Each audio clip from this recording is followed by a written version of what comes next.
Setiap malam di bulan Ramadan ada rahmatnya. Namun sabda Rasulullah sallallahu alaihi wasallam, sesiapa daripada kalian mencari Lailatul Qadar, hendaknya dia mencarinya pada 10 malam terakhir dari bulan Ramadan. 10 malam terakhir itu umat Islam diajar untuk berusaha dengan lebih lagi berbanding dengan malam-malam sebelumnya di bulan Ramadan. Jadikan waktu yang tinggal ini untuk kita lakukan pecutan yang terakhir dalam membuat amal kebajikan. Jom kita kongsi apakah antara amalan yang boleh dilakukan pada malam-malam akhir Ramadan ini.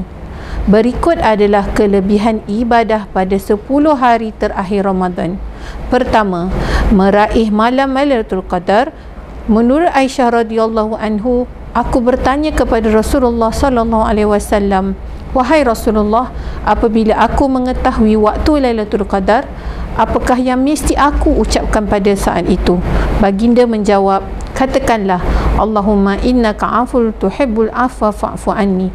Maksudnya, sesungguhnya engkau Maha Pemberi keampunan, suka memberi pengampunan, maka ampunilah daku. Malam Lailatul Qadar adalah malam yang lebih daripada 1000 bulan, yang mana amal ibadah yang dilakukan pada malam ini mendapat ganjaran berlipat ganda. Digalakkan pada malam Lailatul Qadar itu berdoa dan diyakini mustajab doa. Kedua, 10 malam terakhir tersebut diampunkan segala dosa. Rasulullah sallallahu alaihi wasallam bersabda, barang siapa yang beribadah pada malam Lailatul Qadar dengan keimanan dan mengharapkan pahala, maka dosa-dosanya yang telah lalu akan diampunkan. Hadis riwayat Bukhari dan Muslim. Pada 10 malam terakhir tersebut adalah peluang untuk bertaubat dan kembali kepada Allah dengan hati yang bersih. Semoga dengan peluang tersebut Allah mengampunkan dosa-dosa yang sengaja atau tidak sengaja. Ketiga, peluang untuk memperbanyakkan pahala, melazimi ibadah seperti solat, membaca Al-Quran, berzikir dan bersedekah mendapat ganjaran yang lebih besar. Adalah Nabi ditanyakan, apakah yang terbaik selepas Ramadan? Jawab Nabi, puasa di bulan Sya'ban untuk mengagungkan Ramadan. Ditanya lagi, sedekah apakah yang paling afdal? Jawab Nabi SAW, sedekah di bulan Ramadan. Amal yang dilakukan dengan ikhlas dalam 10 malam terakhir membawa keberkatan di dunia dan di akhirat. Keempat, sunnah iktikaf di masjid. Rasulullah sallallahu alaihi wasallam juga menghidupkan sunnah iktikaf pada 10 malam terakhir Ramadan dengan fokus kepada ibadah. Iktikaf membantu menjauhkan diri daripada gangguan dunia dan memperbanyakkan hubungan dengan Allah.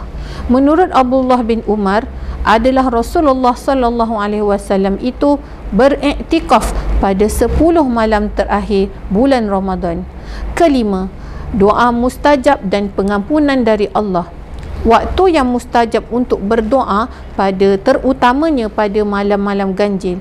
Doa yang dianjurkan iaitu Allahumma innaka afun tuhibbul afwa fa'fu anni. Ya Allah, engkau Maha Pengampun, suka mengampuni, maka ampunilah aku. Keenam, meningkatkan kualiti ibadah. Rasulullah sallallahu alaihi wasallam lebih bersungguh-sungguh dalam ibadah pada 10 malam terakhir Ramadan. Solat malam qiyamul lail dan membaca Al-Quran dilakukan dengan lebih tekun. Ketujuh, peluang meningkatkan ketakwaan. Ramadan adalah bulan latihan untuk meningkatkan ketakwaan kepada Allah Ta'ala. 10 hari terakhir adalah masa untuk memperbanyakkan amalan dan menjadikan diri lebih dekat dengan Allah.